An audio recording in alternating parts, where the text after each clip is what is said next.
Hi guys, my name is Chandrasekhar Barola and these are sessions of information system audit और मेरा number है 9899123008 और in case of any feedback or in case of any you can contact me in this particular number if you need any help in and around Delhi। तो हम पढ़ रहे थे computer crime और हमने ये पढ़ा था कि कंप्यूटर क्राइम को जनरली कैसे डिफाइन किया है, OECD ने उसे कैसे डिफाइन किया है। उसको बेसिकली बताया कि कोई भी इलीगल इन एथिकल और unauthorised behaviour data processing machine में, या फिर ऐसा है कि कोई ट्रांसमिशन ऑफ डेटा में जो कि इंफॉर्मेशन सिस्टम भी कवर करता है, इंफॉर्मेशन सिस्टम एसेट भी कवर करता है। तो ये सब हमने पढ़ लिया था और उसके बाद फिर रीजंस बताए थे कि क्यों इतना अट्रैक्टिव है, जो कंप्यूटर क्राइम करते हैं उनके लिए कंप्यूटर क्राइम इतना अट्रैक्टिव क्यों है। उसके बाद हम आए थे कि इम्पैक्ट क्या है कंप्यूटर क्राइम्स का। तो सबसे पहले हमने ये पढ़ा था फाइनेंशियल लॉसेस के बारे में, उसके बाद लीगल इम्प्लीकेशंस के बारे में पढ़ा था। अब हम पढ़ रहे थे loss of credibility of competitive as. तो फाइनेंशियल लॉसेस में हमने पढ़ा था कि किस तरह से हैकर फाइनेंशियल लॉसेस कर सकता है और उसकी वजह से पेनल्टी हो सकती है और उससे और डैमेजेस हो सकती हैं। दूसरा लीगल इम्प्लीकेशन हो सकता है, अगर मान लीजिए सपोज कोई आपका मेडिकल या फाइनेंशियल ऑर्गेनाइजेशन है और उसके ऊपर एक्स्ट्रा लाइबिलिटी है प्रोटेक्ट करने की डेटा को और वहाँ से डेटा निकल गया तो लीगल इम्प्लीकेशन हो सकते हैं भारी। उसके बाद हम पढ़ रहे थे लॉस ऑफ क्रेडिबिलिटी या कॉम्पिटिटिव एज। अब क्या होता है कि ऑर्गेनाइजेशन की सक्सेस आज की डेट में रेपुटेशन पर बहुत ज़्यादा डिपेंड करती है। रेपुटेशन की इतनी वैल्यू है कि जैसे फॉर एग्जांपल कई कंपनी रेपुटेशन की वजह से गिर जाती है। एनरॉन जैसी कंपनी जो कि जिसने कोई बेसिकली कोई गड़बड़ नहीं की थी, उसने क्या किया था, क्रिएटिव अकाउंटिंग करती थी। क्रिएटिव अकाउंटिंग मतलब यानी कि उन्होंने एक पर्टिकुलर अकाउंटिंग स्टैंडर्ड्स जो बोलता था उसके वो जो बोलता था वो तो माना, लेकिन जो लॉजिकल होता था वो नहीं माना। जैसे फॉर एग्जांपल उन्होंने क्या किया कि एक पर्टिकुलर अकाउंट क्रिएट किया और उस अकाउंट में क्या है वो मार्क टू मार्केट नहीं करते थे अपने लॉसेस को, इन्वेस्टमेंट्स वगैरह के लॉसेस को मार्क टू मार्केट नहीं किया करते थे और उसकी रिक्वायरमेंट भी नहीं थी। और रिक्वायरमेंट नहीं होने के कारण जो मालूम पड़ा, थोड़ी देर के लिए एक एग्जांपल ले लें, अगर एक शेयर मार्केट में 5 शेयर्स हैं, 5 शेयर्स में से जो 3 शेयर्स तो लॉस में जा रहे हैं और लॉस में जा रहे हैं, हम ऑर्डिनरी बुक वैल्यू में उसे दिखा रहे हैं, और 2 शेयर्स जो हैं उसमें वो 2 कैटेगरी ऑफ शेयर्स को हम बेच खरीद रहे हैं, उनको मार्केट वैल्यू में हम दिखा दे रहे हैं। तो क्योंकि हम बेच खरीद रहे हैं, जब रियलाइजेशन हो रहा है उस टाइम पर हम उसको दिखा दे रहे हैं और बाकी को मार्क टू मार्केट नहीं कर रहे हैं ईयर एंड में। तो मतलब एक तरह से फ्रॉड हुआ अपने इन्वेस्टर के लिए, अगर ये मटीरियल अमाउंट है।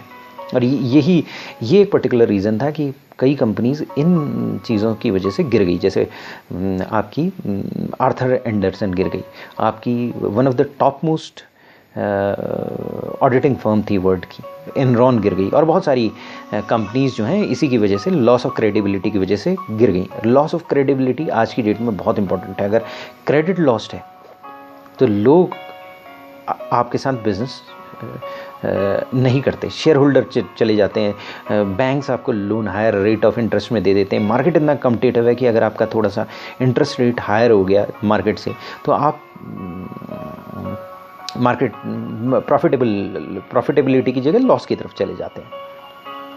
तो ऑर्गेनाइजेशन की सक्सेस एक बड़े सिग्निफिकेंट एक्सटेंट में इस बात पर डिपेंडेंट करती है कि कॉम्पिटिटिव एज ली जाए, और कॉम्पिटिटिव एज कैसे ली जाए, quality of services, customer relationship से, ग्लोबल रीच और इनोवेटिव प्रैक्टिसेस से। अब फॉर एग्जांपल ग्लोबल रीच का मतलब ये है कि अगर एनरॉन नाम की कंपनी है, कोई अनइथिकल कंपनी है, वो अगर कोई गड़बड़ काम करती है तो अगर वो आपके कंट्री में आएगी तो आपके कंट्री का प्रेस पहले ही हल्ला कर देगा, स्वदेशी वाले खड़े हो जाएंगे, कहेंगे कि भैया ये कंपनी तो बहुत अनइथिकल है, ऐसा करके आई है, और तो आप इसको इस कंपनी को देश के अंदर आने दे रहे हो, तो वो डिसएडवांटेजेस हो जाएगी, कॉम्पिटिटिवली डिसएडवांटेजेस पोजीशन में आ जाएगी। तो पर्टिकुलरली बैंक और सर्विस कंपनीज, इनके अंदर कस्टमर का कॉन्फिडेंस होना बहुत ज़रूरी है। क्योंकि बैंक में क्या होता है कि अगर मान लीजिए सपोज आपका बैंक है और बैंक को पता चल गया कि आप बैंकरप्ट हो रहे हो आपके कस्टमर्स को, तो आपने 1000 करोड़ रुपया बैंक में डिपॉजिट किया, 1000 करोड़ रुपया से बैंक ने 500 करोड़ रुपया सपोज लोन दे दिया, लॉन्ग टर्म लोन दे दिया, और उससे वो पैसा कमाएगा और आपको दोगे। लेकिन आप उस पैसे को क्रेडिबिलिटी लॉस हुई तो आप उस पैसे को फटाफट निकालने की कोशिश करोगे। फिर निकालने की कोशिश करोगे तो बैंक के पास पैसा नहीं होगा, तो बैंक बैंकरप्ट हो जाएगा। बैंक क्रेडिबिलिटी पर चलता है, कस्टमर के कॉन्फिडेंस में चलता है। तो एक बार आपका कस्टमर का कॉन्फिडेंस गिरा, एक सिंगल कंप्यूटर क्राइम की वजह से पूरा बिजनेस इमेज, कस्टमर का कॉन्फिडेंस वो सेटर हो सकता है। उसे लॉन्ग टर्म बहुत ही एडवर्स इफेक्ट हो सकते हैं बिजनेस में। तो ये रिस्क काफ़ी बढ़ गया है, क्योंकि बिजनेस ऑनलाइन कंडक्ट होता है, इंटरनेट से होता है, एक्स्ट्रानेट से होता है। तो क्या हो रहा है कि आज की डेट में जो ऑनलाइन कंप्यूटर्स वगैरह हैं, इंफॉर्मेशन टेक्नोलॉजी, इंटरनेट ने फोर्स मल्टीप्लायर का काम किया है। यानी एक आदमी मैसिव डैमेज कर सकता है। उसके बाद साइबर एस्पियोनाज और ब्लैकमेल है। तो कई बार ब्लैकमेलिंग की होता है, साइबर एस्पियोनाज होता है, यानी कि अनडिसाइड डिस्क्लोजर होता है सेंसिटिव इन्फॉर्मेशन का। और फिर क्या है, ब्लैकमेल होती है ऑर्गेनाइजेशन की। मान लीजिए सपोज मैंने आपके वेबसाइट हैक कर ली। वेबसाइट हैक करने के बाद मैंने, जैसे फॉर एग्जांपल एक बंदा था, मैं नाम भूल रहा हूँ उसका, HSBC से अचानक बैंक से निकला और वो HSBC बैंक के स्विट्ज़रलैंड या जेनीवा में, वहाँ जहाँ भी है, वहाँ उसके पास एक CD लेकर बाहर निकला वो, और वो कंप्यूटर स्पेशलिस्ट था उस बैंक में, और उसने सारे ब्लैक मनी होल्डर्स के अकाउंट ले लिए, और उसे सारे ब्लैक मनी अकाउंट होल्डर्स के अकाउंट लेकर वो दुनिया में बेचने लगा। जर्मनी को उसने दे दिए। हिंदुस्तान में भी उसी वजह से ब्लैक मनी का हल्ला मचा हुआ है, क्योंकि वो ब्लैक मनी के अकाउंट्स जो हैं, उसे ब्लैक मनी होल्डर का हर देश में हंगामा हुआ। उसको कितने $1 मिलियन दिए जर्मनी ने, और उससे कई गुना $1 मिलियन जर्मनी ने ब्लैक मनी वापस टैक्स के रूप में निकाल लिया। लेकिन बैंक की क्रेडिबिलिटी, स्विस बैंक की क्रेडिबिलिटी खराब हो गई। अब ये क्वेश्चन ये नहीं है कि स्विस बैंक अच्छा कर रहा है नहीं कर रहा है, ब्लैक मनी मार्केट के हेवन की तरह उसको ट्रांसपेरेंट होना चाहिए, लेकिन उसकी एक पॉलिसी है जिसकी वजह से लोग उसके वहाँ पैसा जमा करते हैं। और एक बैंक का कर्मचारी अचानक सीक्रेट इनक्रिप्टेड इन्फॉर्मेशन एक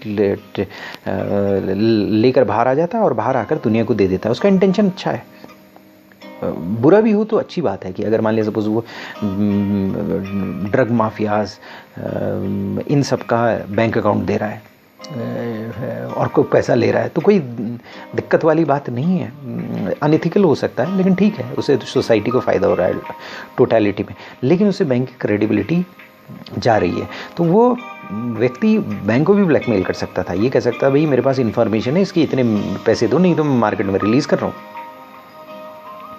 तो कॉम्पिटिटर्स आज की डेट में सेंसिटिव बिजनेस इंफॉर्मेशन को एक्सेस कर सकते हैं, और जिससे कि ऑर्गेनाइजेशन के ग्रोथ और प्रोस्पेक्ट जो है वो ख़त्म हो सकते हैं। एक मूवी आई थी, इंडियन मूवी, और आई थिंक सो कॉर्पोरेट थी, क्या थी, हाँ कॉर्पोरेट थी आई थिंक सो। तो कॉर्पोरेट में क्या होता है कि दूसरे बैंक का चेयरमैन होता है, दूसरी तरफ जो उसके लैपटॉप में कोई इन्फॉर्मेशन होती है, और राइवल इंडस्ट्री में बिपाशा बासु होती है, और वो किसी तरीके से वो इन्फॉर्मेशन ले लेती है, और जिसकी वजह से उसकी जॉब चली जाती है और उस कंपनी के बिजनेस भी जाने के कागार पर हो जाता है। तो आज की डेट में साइबर एस्पियोनेज और ब्लैकमेल बहुत बड़ी चीज़ हो गई है। इसीलिए एक्सॉन मोबिल जैसी कंपनी में ये पॉलिसी है कि if your laptop is lost your job is lost, यानी कि अगर आपका लैपटॉप खो गया आपका जॉब चले जाता है। कई VPs के साथ हुआ, उनका लैपटॉप पार्किंग लॉट में रखा हुआ था, कार रखी हुई थी, पार्किंग लॉट में लैपटॉप रखा हुआ था और गलती से चोरी हो गया, कार भी चोरी हो गई, लेकिन उनका जॉब भी चोरी हो गया, क्योंकि उनकी पॉलिसी है if your laptop is lost your job is lost. दूसरी बात यह है सैबोटाज। कुछ लोग सैडिस्ट प्रकृति के होते हैं। सैडिस्ट का मतलब ये होता है कि दूसरे को परेशान करने में उन्हें मज़ा आता है। तो कई परपरेटर्स जो हैं वो मानसिक रूप से बीमार होते हैं, वो नर्ड्स होते हैं, वो कंप्यूटर के सामने 12-12, 10-10 घंटे बैठे गए वो रहते हैं उस कंप्यूटर के साथ, वो कंप्यूटर से खेलते रहते हैं, और उनके लिए ये एक बहुत बड़ी किक होता है कि उन्हें वो किसी चीज़ को सैबोटाज कर सकें, अपने वहाँ बैठ के वो एक पावर सी फील करते हैं। तो ये पर्सनल गेन के लिए काम नहीं करते हैं, ये सिंपल इन लोगों के पास पैसे की कोई कमी नहीं होती है। इनको ये केवल मज़े के लिए काम करते हैं, सैडिस्ट टाइप होते हैं कि दूसरे को देने में, मज़ा करने में। सैडिस्ट का मतलब ये होता है दूसरों को परेशान करने में मज़ा आता है। ये कुछ वर्कहॉलिक, कुछ डिफरेंट मेंटल स्टेज के बंदे होते हैं, मेंटली परेशान बंदे होते हैं। तो ये प्लस और भी बंदे होते हैं, इन सब मिलके ये पर्सनल फाइनेंशियल गेन में इंटरेस्टेड नहीं होते हैं। ये इंटरेस्टेड होते हैं कि क्रेडिबिलिटी स्पॉइल की जाए, ऑर्गेनाइजेशन के प्रॉस्पेक्ट तोड़ दिए जाएं और सिंपली बिजनेस को डिस्टर्ब किया जाए। तो ये बेसिकली इम्पैक्ट है। और एक और इम्पैक्ट है प्राइवेसी और कॉन्फिडेंशियलिटी। तो क्या होता है कि कंप्यूटर में बहुत सारी इन्फॉर्मेशन होती है, रेंज ऑफ स्टेक होल्डर की इन्फॉर्मेशन होती है, सेंसिटिव इन्फॉर्मेशन होती है। अगर डिजायर्ड डिस्क्लोजर हो गया इस इन्फॉर्मेशन का तो सीवियर एम्बैरेसमेंट हो सकता है, लीगल रिपरकशंस हो सकते हैं, इमेज की लॉस हो सकती है। जैसे फॉर एग्जांपल अभी एक एप्पल का है किसका वेबसाइट ब्रीच हो गई थी और उसमें सारी फ़ोटोज़ हैकर ने निकाल ली थी और वो फ़ोटोज़ लाइव कर दी थी। वो हीरोइंस वगैरह की फ़ोटो थी और उन्होंने कम कपड़े पहने हुए थे या इस टाइप से था, तो वो उनकी फ़ोटोज़ वगैरह थी। तो उससे क्या होता है कि रेपुटेशन का लॉस होता है, कंपनीज़ की रेपुटेशन का लॉस होता है, प्राइवेसी और कॉन्फिडेंशियलिटी का लॉस होता है। अगर मान लिया सपोज़ कुछ इन्फॉर्मेशन ऐसी है जो मैं किसी को नहीं देना चाहता हूँ और मैं अपने सैमसंग के फ़ोन में, मेरे पास कोई अच्छा हाई एंड फ़ोन हो, S2, S3, S4, S5 हो और मेरी इन्फॉर्मेशन मैं उसमें कैप्चर करता हूँ और वो ऑटोमेटिकली गूगल प्लस में चले जाती है और वो ब्रीच हो जाती है और ब्रीच होके वो सबको वो पता चल जाती है। तो वो प्राइवेसी और कॉन्फिडेंशियलिटी का ब्रीच है। तो ये इम्पैक्ट हो सकते हैं कंप्यूटर क्राइम के। उसके बाद हमारी स्टडी में एक ये दिया गया है कि इंफॉर्मेशन टेक्नोलॉजी एक्ट का सेक्शन 43 है। तो इसमें जो कंप्यूटर क्राइम है उसके लिए सज़ा दी गई है। तो डैमेजेस हो सकते थे, पहले क्या होता था, अमेंडमेंट से पहले 1 करोड़ तक के डैमेजेस हो सकते थे, लेकिन अब अनलिमिटेड है। यानी कि इसमें 100 करोड़, 1000 करोड़ के भी डैमेजेस अवार्ड हो सकते हैं। पहले वो लिमिट था 1 करोड़ तक। जब इंफॉर्मेशन टेक्नोलॉजी एक्ट 2000 में इंट्रोड्यूस हुआ था तो उन्होंने लिमिट कर रखा था। तो इसमें कोई ऐसा इंपॉर्टेंट नहीं है पढ़ने के लिए, बस एक चीज़ है कि IT act punitive in nature है, ये जान लीजिए कि यानी कि आईटी एक्ट क्राइम के बाद आता है। यानी एक बार क्राइम हो गया उसके बाद आईटी एक्ट, क्राइम नहीं हुआ तो आईटी एक्ट नहीं है, कुछ नहीं करेगा। लेकिन एक बार क्राइम हो गया तो आईटी एक्ट आ जाएगा और वो प्यूनिटिव इन नेचर होगा, यानी पनिशमेंट देगा। अब पनिशमेंट भी प्यूनिटिव भी दो हो सकता है, पेक्यूनियरी पनिशमेंट हो सकता है या फिजिकल पनिशमेंट हो सकता है, क्रिमिनल लाइबिलिटी आ सकती है, सिविल लाइबिलिटी आ सकती है। वैसे आएगी क्रिमिनल लाइबिलिटी, लेकिन क्रिमिनल नेचर की लाइबिलिटी बेसिकली। क्रिमिनल लाइबिलिटी तो अलग होती है, क्रिमिनल नेचर की लाइबिलिटी। क्रिमिनल नेचर की लाइबिलिटी क्या करती है, या आपको फांसी देती है, आपको बंद करती है, इम्प्रिजनमेंट करती है। इम्प्रिजनमेंट रिगोरस इम्प्रिजनमेंट हो सकता है, सिंपल इम्प्रिजनमेंट हो सकता है। और सिविल लाइबिलिटी क्या होती है, पैसा लेती है आपसे, तो 1 करोड़ तक पैसा लिया जा सकता है और प्यूनिटिव नेचर होता है। एक्सेस कंट्रोल्स अगर आपने लगा दिए तो आईटी कंट्रोल्स जो है, आईटी इंफॉर्मेशन टेक्नोलॉजी एक्ट तो तब आता है, प्यूनिटिव नेचर है, बाद की चीज़ है, करेक्टिव मेजर है basically. Access control preventive measure है, यानी कि क्राइम ही नहीं होने देना। दीवारी इतनी तगड़ी खड़ी करके रखनी, फायरवॉल ही इतनी तगड़ी खड़ी करके रखनी कि कोई घुस ही ना जाए।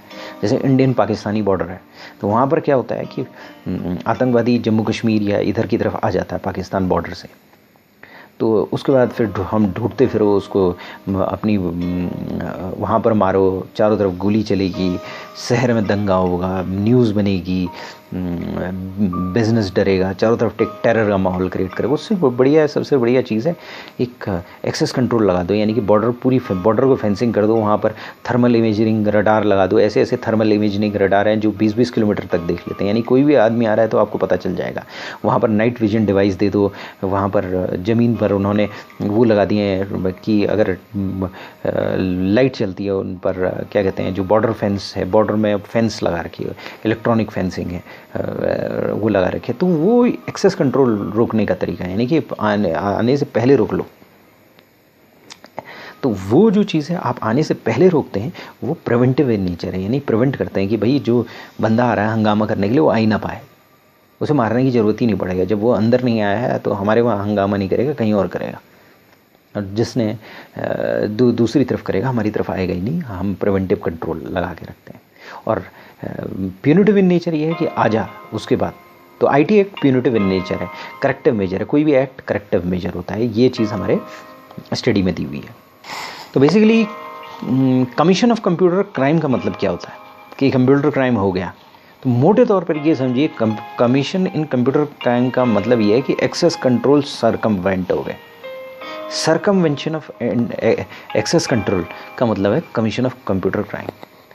यानी कि अगर आपका एक सिस्टम है, जैसे बिल्कुल प्रैक्टिकल सिचुएशन से समझिए, जैसे पाकिस्तान हिंदुस्तान बॉर्डर है, तो पाकिस्तानी जैसे ही बॉर्डर पार किया, उसने भले ही किसी को मारा है नहीं मारा है, एक्सेस कंट्रोल ब्रीच कर दिया, और जैसे ही एक्सेस कंट्रोल ब्रीच कर दिया तो कंप्यूटर क्राइम कमीशन हो गया। तो कमीशन ऑफ कंप्यूटर क्राइम क्या है? सरकमवेंशन ऑफ एक्सेस कंट्रोल है, और ये हमारी स्टडी बताती है। तो वो ये कहती है कि information technology act punitive in nature है, access control preventive in nature है। कमीशन ऑफ कंप्यूटर क्राइम का मतलब यह है कि सरकमवेंशन ऑफ एक्सेस कंट्रोल। लेकिन क्योंकि कोई फुल प्रूफ सिक्योरिटी नहीं है, एक्सेस कंट्रोल जो है क्राइम को अनप्रॉफिटेबल बना लेते हैं, अनइकोनॉमिकल बना लेते हैं, ताकि कॉस्ट या एफर्ट ज़्यादा हो जाए। कंट्रोल को आप तोड़ने के लिए कॉस्ट ज़्यादा हो जाए। जैसे फॉर एग्जांपल अगर मान लिया सपोज़ आज की डेट में पाकिस्तान से 1000 आतंकवादी आने की कोशिश करेंगे, तो बड़ी मुश्किल से एक आ पाएगा और बाकी मारे जाएंगे। तो कॉस्ट बहुत ज़्यादा हो गई उनके आने की। पहले कभी भी आ जाते थे, कभी भी चले जाते थे, कुछ भी हंगामा कर देते थे। जैसे फॉर एग्जांपल आज की डेट में क्या है, मेट्रो में के टीवी कैमरा लगा है, अगर कोई एक बंदा बदतमीज़ी कर दे वो पकड़ा जाएगा 100%। पहले क्या होता था, आता था, बदतमीज़ी करता था, कुछ भी करता था। तो बेसिकली उसकी कॉस्ट बढ़ा देना है, उसको पकड़ ये हो कि वो पकड़ा जाए, चांसेस बढ़ा दे पकड़े जाने के। इसके बाद हम पढ़ते हैं कंप्यूटर फोरेंसिक। कंप्यूटर फोरेंसिक क्या है? क्योंकि कंप्यूटर क्राइम होता है तो कंप्यूटर फोरेंसिक की ज़रूरत पड़ती है। फोरेंसिक हमें बताता है कि क्या हुआ। जैसे फॉर एग्जांपल एक जगह मर्डर हो गया, तो हम वहाँ डीएनए का सैंपल ले लेते हैं और पता करते हैं, या फिंगरप्रिंट्स ले लेते हैं। वो फोरेंसिक का काम है कि यहाँ हुआ क्या, ये मरा कब। तो कंप्यूटर फोरेंसिक क्या करता है, वो ट्रेल पैदा करने की कोशिश करता है। तो कंप्यूटर क्राइम जो है, क्योंकि बहुत हार्ड टू डिटेक्ट है और उसको प्रूव करना और ज़्यादा हार्डर है, तो जो सीवियर कंप्यूटर क्राइम है वो कैसे होते हैं कि अगर मान लिया सपोज लॉजिकल एक्सेस, जैसे हमने पहले पढ़ा कि लॉजिकल एक्सेस कंप्यूटर नेटवर्क या सिस्टम में उन्हें मिल जाता है, किसी तरीके से मिल जाता है। तो नॉन कंप्यूटर क्राइम की जगह परपेट्रेटर कोई फिजिकल मार्क या ट्रेल नहीं होती है उसकी। मतलब हो सकता है कि मैं यहाँ से जर्मनी गया, जर्मनी जाकर मैंने अपना कंप्यूटर खोला और वहाँ वाईफाई, लोकल वाईफाई में कनेक्ट हुआ और मैंने अमेरिका में कंप्यूटर क्राइम किया और फिर मैंने वाईफाई बंद किया और वापस आ गया। तो कोई फिजिकल एविडेंस नहीं हुआ, फिजिकल एविडेंस मैंने नहीं छोड़ा, इलेक्ट्रॉनिक एविडेंस मैंने थोड़ा बहुत छोड़ा। तो उसके अलावा ये होता है कि जो इलेक्ट्रॉनिक एविडेंस भी है उसमें टेम्परिंग हो सकती है। जैसे मैंने गया और कोई लॉग है, मैंने उस लॉग को टेम्पर किया। अगर मैं उसके अंदर जाता हूँ, उस लॉग को टेम्पर किया, मैं कहाँ से आया था, मैंने सपोज एक कनेक्शन बना दिया, एक वर्चुअल कनेक्शन बना दिया। मैं डायरेक्टली अमेरिका में लॉग इन नहीं किया, मैं कई कंट्रीज़ के थ्रू किया। तो मैंने वो टेम्पर किया। तो ये टेम्परिंग हो सकती है, ये डिफ़िकल्ट होता है डिटेक्ट करना। उसके बाद कोई फिजिकल मार्क नहीं होता है, तो इसमें और प्रॉब्लम होती है। तो इसमें और कंप्यूटर फोरेंसिक की ज़रूरत होती है। तो फोरेंसिक सर जो है, कंप्यूटर फोरेंसिक क्राइम प्रूव करता है कि भाई ये इसी बंदे ने किया है। तो एक स्पेशलाइज्ड फील्ड है, क्योंकि कंप्यूटर एक स्पेशलाइज्ड है, उसके अंदर क्या चलता है, एक स्पेशलाइज्ड एरिया है। तो ये भी एक स्पेशलाइज्ड फील्ड है। तो इसके pre determined set of procedures होते हैं और उसके उन्हीं प्रोसीजर से थॉरोली एग्जामिन किया जाता है कंप्यूटर सिस्टम को। और स्पेशलाइज सॉफ्टवेयर होते हैं या स्पेशलाइज टूल्स होते हैं, ताकि क्रिमिनल एक्टिविटी को जो एविडेंस बचे हैं उनको प्रिजर्व किया जा सके और उनसे ये पता कर सके कि क्रिमिनल एक्टिविटी किसने की। तो ये बहुत ज़रूरी भी है और इसके ये बहुत इम्पॉर्टेंट है, क्रिटिकल है कि हम लीगल एविडेंस को सिक्योर करें और उसको कोर्ट के सामने ले जाएं, ताकि कोर्ट जो व्यक्ति है जिसने क्राइम किया है उसे सज़ा दे सके। तो इसके लिए क्या होता है, प्रिजर्वेशन की बहुत ज़रूरत होती है, वो एविडेंस को प्रिजर्व करने की, आइडेंटिफाई करने की, उसको एक्सट्रैक्ट करने की, उसको डॉक्यूमेंट करने की, ये सारी चीज़ें जो है नॉर्मल क्राइम में होती है वो उसकी भी ज़रूरत होती है। लेकिन यहाँ पर क्या होता है कि वो एविडेंस फाइंड आउट करना बहुत मुश्किल होता है, डॉक्यूमेंटेशन का तरीका अलग होता है, आइडेंटिफिकेशन का तरीका अलग होता है, एक्सट्रैक्शन का तरीका अलग होता है। तो इसके लिए जो कंप्यूटर फोरेंसिक प्रोसेस है इसमें बेसिकली 3 फेजेज़ होते हैं। सबसे पहले क्या होता है कि आप सिस्टम एक्वायर करते हो, सॉफ्टवेयर, हार्डवेयर, ये सारी चीज़ें एक्वायर करते हो, जिससे कि स्पेशलाइज्ड सॉफ्टवेयर एक्वायर करते हो ताकि आपको पता चले, स्पेशलाइज्ड हार्डवेयर, क्योंकि कंप्यूटर के अंदर आप नहीं जा सकते। तो आपको कोई चीज़ पता करनी है तो कंप्यूटर के थ्रू पता करनी पड़ेगी। अगर मान लिया सपोज़ मैंने कोई कंप्यूटर क्राइम किया है, अगर मान लिया सपोज़ मैंने तो और कोई फाइल मेरे उसमें और उसे मिटाने की कोशिश की है, तो क्या होता है जनरली मैं अगर डिलीट कर देता हूँ तो मेरे रिसाइकिल बिन में चले जाती है, मेरे रिसाइकिल बिन से भी डिलीट करता हूँ तो आगे चले जाती है, लेकिन पूरी तरह से डिलीट नहीं होती है। क्योंकि फाइल में क्या होता है, जैसा मैंने पहले बोला, फाइल में इन्फॉर्मेशन होती है। इन्फॉर्मेशन क्या होती है, 0101 के फॉर्म में होती है। उस 01 में जब तक कंप्यूटर ऊपर कुछ नहीं लिखेगा वो वहाँ पर रहेगी। जैसे ही वो कंप्यूटर रिसाइकिल बिन से बाहर जाती है तो कंप्यूटर को पता रहता है कि इस एरिया में मुझे अब कुछ भी लिख सकता हूँ, लेकिन वो लिखे ना लिखे ज़रूरी नहीं है, वो लिखेगा तभी जब उसको रिक्वायरमेंट ज़रूरत पड़ेगी, और जब वो रिक्वायरमेंट होती है उसके ऊपर भी लिखना स्टार्ट कर देता है ऑपरेटिंग सिस्टम। तब तक वो इन्फॉर्मेशन रहती है, लेकिन जब लिख भी देता है तब भी कई बार क्या होता है उस इन्फॉर्मेशन को रिट्राइव किया जा सकता है। तो चूंकि उस इन्फॉर्मेशन को रिट्राइव किया जा सकता है, कंप्यूटर फोरेंसिक टूल यही हेल्प करते हैं। ये डेटा रिकवरी टेक्निक्स होती हैं। डेटा रिकवरी एक बहुत ही स्पेशलाइज्ड एरिया है। आपके हार्ड डिस्क से जो ओवरराइट हो चुकी है उसको रिकवर करना, एक ही चारा बच जाता है। अच्छा डेटा रिकवरी टेक्नीशियन है तो एक ही चारा बच जाता है, वो जली हुई हार्ड डिस्क से इन्फॉर्मेशन नहीं निकाल सकता। बाकी इवन डीमैग्नेटाइज्ड होगी हार्ड डिस्क डीमैग्नेटाइज्ड होगी तो कई बार उससे भी इन्फॉर्मेशन निकाल लेता है। तो बेसिकली कंप्यूटर फोरेंसिक इन्वेस्टिगेटर जो होता है, जो स्पेशलाइज्ड आदमी होता है, उसका नाम होता है कंप्यूटर फोरेंसिक इन्वेस्टिगेटर। उसके पास कुछ सॉफ्टवेयर टूल होने चाहिए जो इफेक्टिवली एफिशिएंटली वो डेटा को इमेज कर सके, मतलब वो कुछ काम कर सकता है। वो ये काम क्या है, वो डेटा को इमेज कर सकता है। इमेजिंग ऑफ डेटा मतलब वो उस डेटा की एक मिरर इमेज क्रिएट कर सकता है, और डेटा की अगर वो मिरर इमेज क्रिएट करेगा तो वो उसको उस तरीके से वो डेटा को डॉक्यूमेंट कर सकता है। डॉक्यूमेंट करने के बाद उसे कोर्ट में भेज सकता है। कॉम्प्रिहेंसिव फाइल लिस्टिंग क्रिएट करने के लिए टूल्स होनी चाहिए उसके पास। उसके बाद टेक्स्ट को रिकवर करने के लिए टूल्स होने चाहिए कि कोई भी डेटा को, टेक्स्ट को आइडेंटिफाई करे, रिकवर करे, कहीं पर भी स्टोरेज मीडिया में हो, इमेज और नॉर्मल फाइल्स को देख सके, उनको रिकवर कर सके।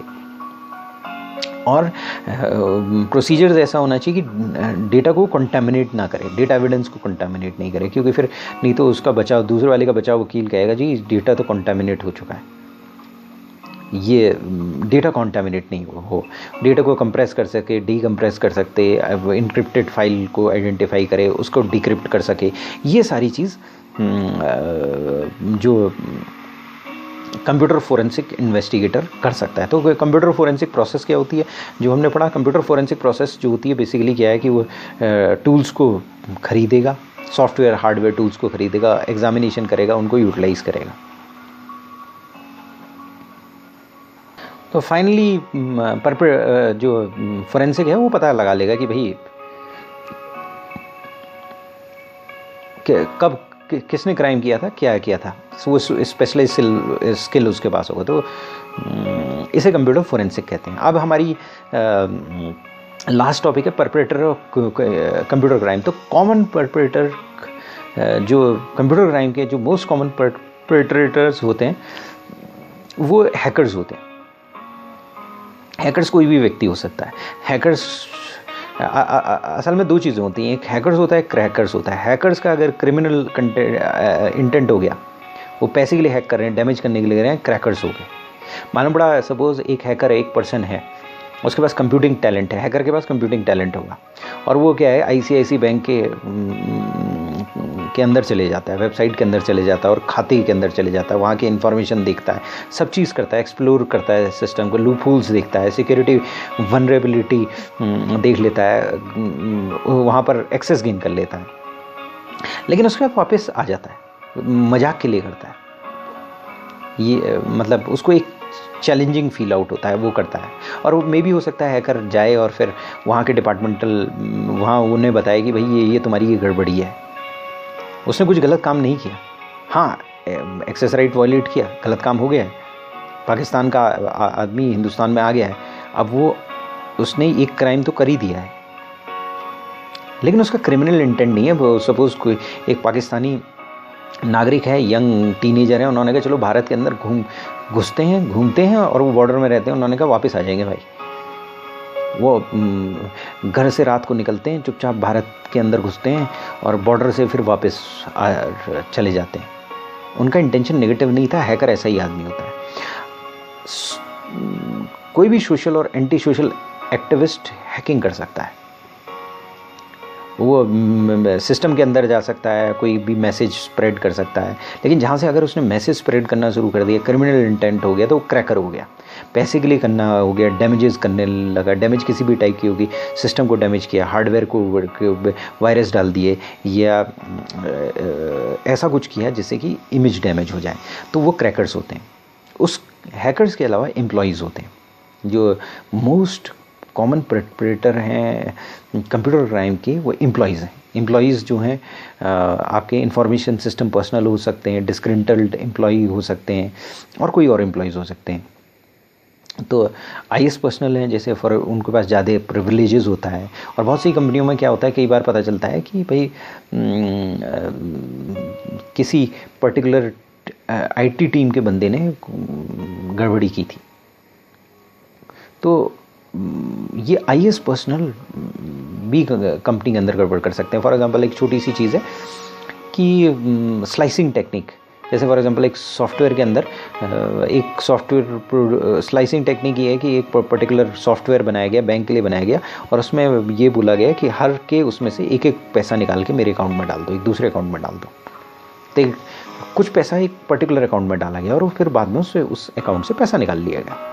तो पता ऐसे चला कि उस अकाउंट में इतने ज़्यादा ट्रांजैक्शंस थे, तो ये देखा गया कि भाई इस अकाउंट में इतने ज़्यादा ट्रांजैक्शंस क्यों हैं, और वो छोटे छोटे ट्रांजैक्शंस अगर एक रुपया सारे अकाउंट में निकाला जाए और 10 करोड़ लोग हों उस बैंक अकाउंट होल्डर हैं, तो 10 करोड़ रुपया तो एक अकाउंट में आ गया।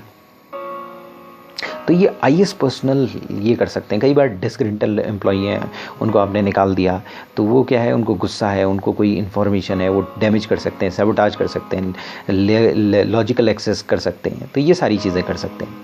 और कई एम्प्लॉयज़ हैं जो एडिक्टेड हैं और पैरानॉइड होते हैं कई बार। मतलब आपने फॉर एग्जांपल मैट्रिक्स मूवी देखी होगी, वहाँ पर उसमें देखा होगा जो हीरो था वो सब्सटेंस के लिए एडिक्टेड था और वो कंप्यूटर्स में प्रोग्रामिंग करता रहता था। तो इन लोगों को फाइनेंशियल प्रॉब्लम होती है, ये नशा वगैरह करते रहते हैं, तो ये इनको ये लगता है कि सेंसिटिव ऑर्गेनाइजेशन की इन्फॉर्मेशन निकाल लो, इनसे प्रिविलेज लो और फिर बाहर भेज दो, डिस्क्लोजर कर दो। कुछ एक्सीडेंटल इग्नोरेंट्स होते हैं। अगर मान लीजिए सपोज कोई किसी ने एक्सीडेंटली सेंसिटिव एरिया में एक्सेस हो गया या सेंसिटिव कंप्यूटर फंक्शन, कई बार एक्सीडेंटली भी होता है। कुछ और दूसरे एंड यूज़र्स हो सकते हैं, पार्ट टाइम टेम्परेरी पर्सनल हो सकते हैं, फॉर्मर एम्प्लॉय हो सकते हैं, कॉम्पिटिटर्स हो सकते हैं, कुछ फॉरेनर्स हो सकते हैं, ऑर्गेनाइज क्रिमिनल्स हो सकते हैं, टेररिस्ट हो सकते हैं, कुछ कंसल्टेंट्स या वेंडर्स हो सकते हैं। तो ये परपेट्रेटर ऑफ कंप्यूटर क्राइम है। लेकिन मोस्टली जो काम करते हैं या तो हैकर्स करेगा या एम्प्लॉयज़ करेंगे, या फिर एक्सीडेंटली होगा, बाकी तो फिर और हैं ही है, कोई भी फिर बाकी कर सकता है। लेकिन मेनली जो है हमें पढ़ना है कि हैकर और क्रैकर। इसमें हैकर क्या है? हैकर जो है एक व्यक्ति है जिसका कंप्यूटिंग टैलेंट है और अनऑथराइज्ड एक्सेस का होता है, कंप्यूटर नेटवर्क्स को अनऑथराइज्ड एक्सेस ले लेता है। हैकर्स जिसका क्रिमिनल इंटेंट है, मनी के लिए हैक कर रहा है, ये डैमेज करने के लिए, डैमेज किसी भी तरह की हो सकती है, रेपुटेशन की डैमेज हो सकती है, नॉर्मल डैमेज हो सकती है, वो कंप्यूटर सिस्टम को डैमेज कर जाए, वो एक ड्राइव को पूरी तरह से डिलीट कर जाए, उसमें वायरस डाल जाए, इनको क्रैकर्स कहते हैं। तो हैकर्स में क्रैकर्स आते हैं। हर क्रैकर हैकर होगा, लेकिन हर हैकर क्रैकर नहीं होगा। तो ये क्या करते हैं, हैकर सिस्टम को के लूप होल्स को, ये सिक्योरिटी वनरेबिलिटीज को एक्सप्लॉइट करते हैं और फिर एक्सेस गेन करते हैं। तो मेन चीज़ क्या है, सारे कंप्यूटर क्राइम में एक ही चीज़ है कि भाई एक्सेस नहीं गेन करनी। चोरी में क्या है, आपके घर के अंदर सबसे पहले एक्सेस, अगर टेररिस्ट आया बॉर्डर से तो एक्सेस, अनऑथराइज्ड एक्सेस नहीं होनी चाहिए। किसी ने आपको गोली मारी तो आपके अनऑथराइज्ड एक्सेस होगी, गोली बर्नन के अंदर चलेगी। किसी ने किडनैपिंग की तो बॉडी को ही अनऑथराइज्ड रूप से वो उठा के ले गया। तो बेसिकली इंफॉर्मेशन ले जाना, अनऑथराइज्ड एक्सेस करना, सबोटाज करना, ये सारे क्राइम है। लेकिन ये सब स्टार्ट होते हैं कंप्यूटर में, कंप्यूटर के एक्सेस से। अगर एक्सेस रोक दी जाए, अगर एक्सेस ना हो, अगर स्ट्रॉन्ग एक्सेस कंट्रोल बहुत स्ट्रॉन्ग हो, तो कंप्यूटर क्राइम नहीं होता। लेकिन 100% कोई चीज़ नहीं होती दुनिया में, कुछ ना कुछ एक्सेस में प्रॉब्लम होगी। कहीं ना कहीं कोई ना कोई एक्सेस कर जाएगा, कोई ना कोई जब एक्सेस करेगा तो वहाँ कंप्यूटर क्राइम होगा। तो आप उसे इतना इकोनॉमिकली वो बना दो, दुरह बना दो, डिफ़िकल्ट बना दो कि आदमी कर ही ना पाए। सो ये था introduction to information asset. In case of any feedback, you can contact me at 9899123008. Thanks.